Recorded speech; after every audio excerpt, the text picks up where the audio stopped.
Hello student, this is Anand Shankar Upadhyay, your science teacher, and today we will discuss about the graphical representation of motion. तो उससे पहले हम लोग देखते हैं कि ग्राफ क्या होता है।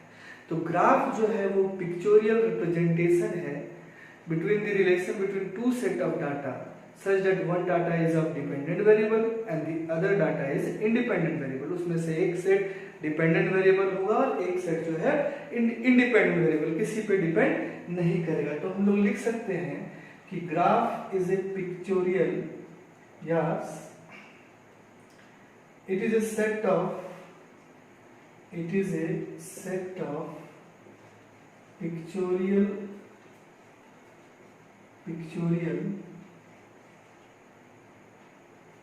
relation between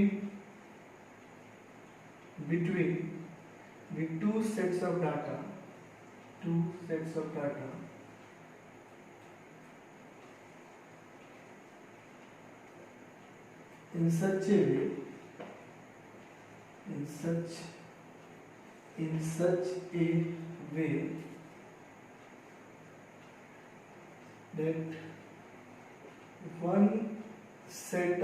such a way that one set of data is of dependent variable and another set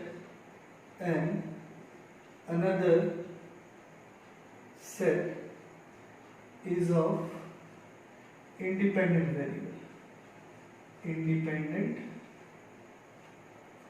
variable।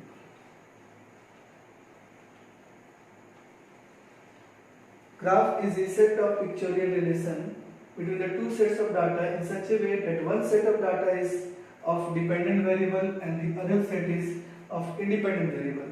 We usually represent motion in a line graph, and in y-axis we are representing dependent variable. Normally we are representing dependent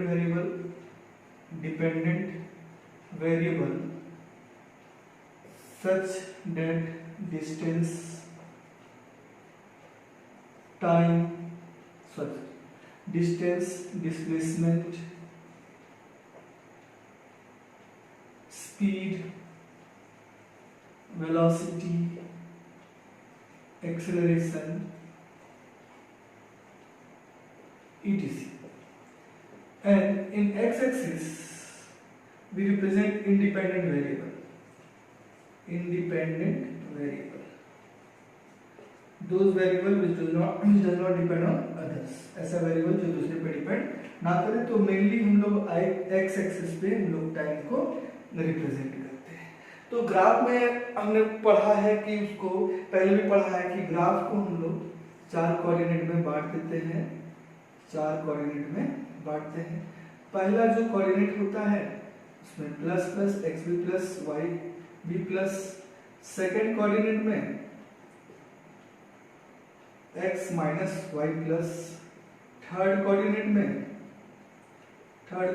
में x और y दोनों minus, और fourth coordinate में x plus और y minus. तो आगे हम लोग देखेंगे डिफरेंट टाइप ऑफ ग्राफ देखेंगे, जैसे कि डिस्टेंस टाइम ग्राफ देखेंगे, वेलोसिटी टाइम ग्राफ देखेंगे। डिस्टेंस टाइम ग्राफ में भी अलग अलग कंडीशन होगा, वेलोसिटी टाइम ग्राफ में भी अलग अलग कंडीशन होगा। तो सबसे पहले हम लोग देखेंगे distance time graph.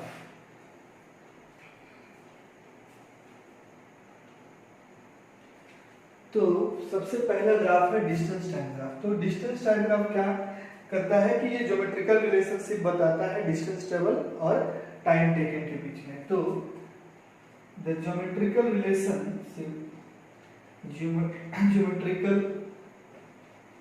relationship between the distance traveled and the time taken is known as distance time graph. Is known as distance time graph. तो सबसे पहला कंडीशन इसमें देखते हैं कि जब बॉडी रेस्ट में रहेगा तो उसका ग्राफ कैसे बनेगा। When body is at rest, when body is at rest. तो हम लोग जानते हैं कि रेस्ट को कैसे डिस्क्राइब कर सकते हैं। तो अगर किसी बॉडी का position with respect to reference point या फिक्स पॉइंट से चेंज नहीं हो रहा है तो उस बॉडी को हम लोग बोलेंगे कि वो रेस्ट में। तो देखते हैं कि इसको ग्राफ में कैसे रिप्रेजेंट करेंगे। तो हम लोग एक तरफ टाइम ले लेते हैं, टाइम ले लेते हैं, सेकंड में लेते हैं, और एक तरफ डिस्टेंस ले लेंगे मीटर में। मीटर में टाइम यहाँ 0, डिस्टेंस अपने फिक्स या रेफरेंस पॉइंट से 5 मीटर की दूरी पे था। फिर 1 सेकंड में भी 5 मीटर, 2 सेकंड में भी 5 मीटर, थर्ड सेकंड में भी 5 मीटर, फोर्थ सेकंड में भी 5 मीटर। तो देखते हैं कि इसका ग्राफ कैसे बनेगा। तो हम लोग जानते हैं कि एक्स एक्सिस में हम लोग को टाइम लेना है, वाई एक्सिस में हम लोग को डिस्टेंस लेना है, डिस्टेंस लेना है। तो 5,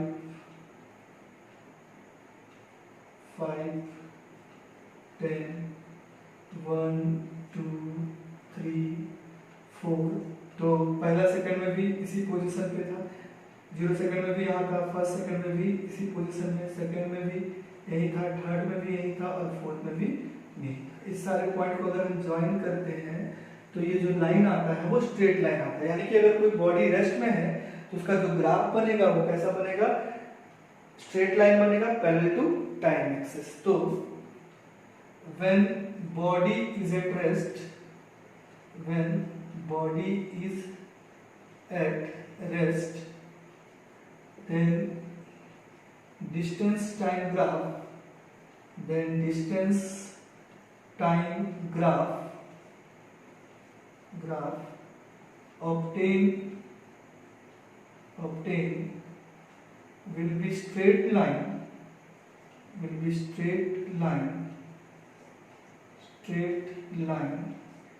parallel to x-axis, ये ग्राफिकल रिप्रेजेंटेशन ऑफ मोशन हमारे लिए बहुत ही इंपॉर्टेंट है। हर एक इसका बात, हर एक पॉइंट इंपॉर्टेंट है, तो इसको ठीक से समझना है। तो जब भी कोई बॉडी रेस्ट में है तो उसका जो ग्राफ बनेगा वो स्ट्रेट लाइन बनेगा, पैरेलल बनेगा एक्सिस का। तो आगे हम लोग देखेंगे कि जब कोई बॉडी यूनिफॉर्म स्पीड से मूव करेगा तो उसका ग्राफ कैसे बनेगा। तब तक आप इसकी कॉपी में नोट कर लें। अब हम लोग नेक्स्ट देखते हैं कि जब कोई बॉडी यूनिफॉर्म स्पीड से मूव करेगा तो उसका ग्राफ कैसे बनेगा। तो हम लोग पहले भी डिस्कस कर चुके हैं कि यूनिफॉर्म स्पीड क्या होता है, कि जब कोई body equal distance equal time interval में कवर करेगा। तो हम यहाँ डाटा से देख भी सकते हैं कि हर 1 सेकंड में बॉडी 5 मीटर कवर करेगा, यानी कि इसका स्पीड यूनिफॉर्म है। उसका ग्राफ देख लेंगे, जब ग्राफ प्लॉट करेंगे तो ग्राफ जब प्लॉट किए यूनिफॉर्म स्पीड का तो वो स्ट्रेट लाइन आ रहा था जो एक्स एक्सिस के साथ एंगल बना रहा था। ये भी बोल सकते हैं कि वो स्ट्रेट लाइन है जो ओरिजिन के थ्रू पास हो रहा है। तो हम लोग लिख सकते हैं कि the distance time graph for a body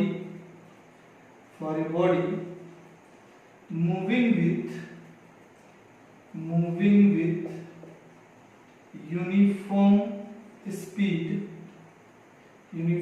speed is a straight line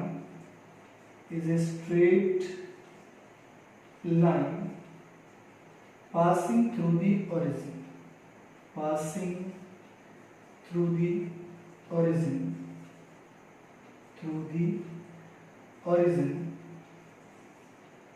or making an angle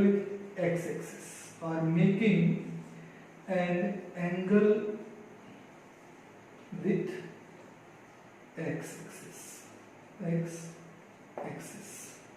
तो और इसमें देखते हैं कि इससे क्या हम कर सकते हैं। इस ग्राफ से हम लोग स्पीड कैलकुलेट कर सकते हैं। तो उसके लिए हमको देखना पड़ेगा स्लोप। तो स्लोप इक्वल टू होता है tan थीटा। tan थीटा एक ट्रिग्नोमेट्रिक रेशियो है जो हमें क्लास 10 में पढ़ना है। तो ऐसे हम लोग जान लेते हैं कि tan थीटा जो है वो परपेंडिकुलर बाय बेस का रेशियो बताता है। ये राइट एंगल ट्रायंगल है, ये परपेंडिकुलर है, ये बेस है, ये हाइपोटेन्यूज है। तो tan theta perpendicular by base का रेशियो बताता है। सिंपल में इसको समझ सकते हैं कि slope equal to y axis by x axis, y axis by x axis. तो देखते हैं कि slope equal to tan theta यानी कि परपेंडिकुलर बाय बेस यानी कि y axis by x axis. तो हम लोग परपेंडिकुलर में क्या रखे हैं, डिस्टेंस को रखे हैं, और बेस में रखे हैं टाइम को। तो हम लोग जानते हैं कि डिस्टेंस बाय टाइम क्या देता है, स्पीड देता है। तो ये बहुत ही इंपॉर्टेंट बात है, इसको ध्यान में रखना है कि slope of distance time graph, slope of distance time graph gives speed,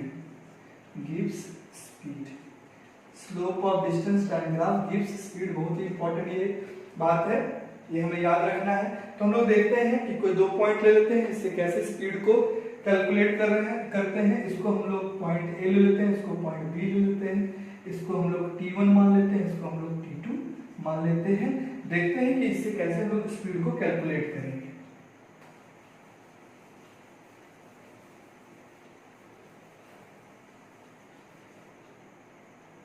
तो slope equal to tan theta equal to perpendicular by base, और perpendicular by base equal to y axis by x axis. तो ये point हो गया।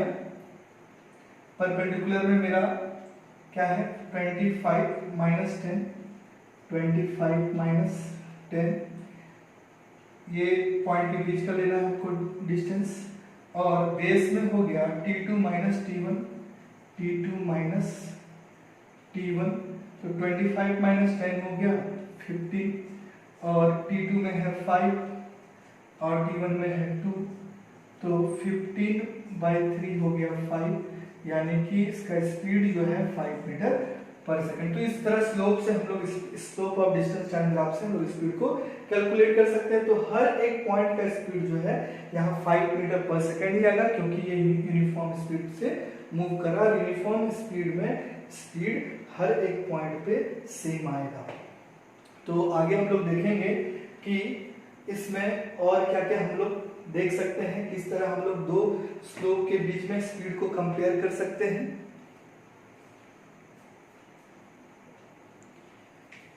इस तरह का distance time graph दिया हुआ रहेगा और आपको कंपेयर करने बोलेगा कि किस ऑब्जेक्ट का स्पीड ज्यादा है, ए का, बी का, सी का। तो हमको याद रखना है कि slope is directly proportional to theta. Theta यहाँ एंगल लिए हम लोग, मतलब जिसका एंगल ज्यादा उसका स्लोप भी ज्यादा। तो इस केस में जिसका एंगल ज्यादा उसका स्लोप ज्यादा, ये बात याद रखना है। तो इसमें θ3 θ2 से बड़ा है और θ2 जो है θ1 से बड़ा है। तो जाहिर सी बात है slope is directly proportional to angle. तो यानी कि जो स्लोप ए है वो स्लोप बी से बड़ा है। स्लोप ए जो है वो स्लोप बी से बड़ा है, और स्लोप बी जो है वो स्लोप सी से बड़ा है। तो कभी कंपेयर करने दे सकता है। तो ये भी हमको देखना है कि इस डिस्टेंस टाइम ग्राफ में जो स्पीड है वो डायरेक्टली प्रोपोर्शनल है स्लोप का।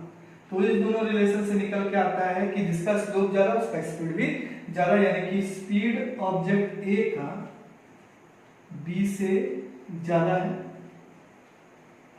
और बी का स्पीड सी से ज्यादा है। तो इस बात को याद रखना है कि slope is directly proportional to angle, जिसका एंगल ज्यादा उसका स्लोप ज्यादा। और साथ में ये भी याद रखना है कि speed is directly proportional to slope, जिसका स्लोप ज्यादा उसका स्पीड ज्यादा। तो इस ग्राफ में सबसे ज्यादा स्पीड ए का है, सबसे कम स्पीड सी का है। आगे हम लोग देखेंगे कि किस तरह ग्राफ बनेगा जब कोई बॉडी नॉन यूनिफॉर्म स्पीड से मूव कर रहा हो।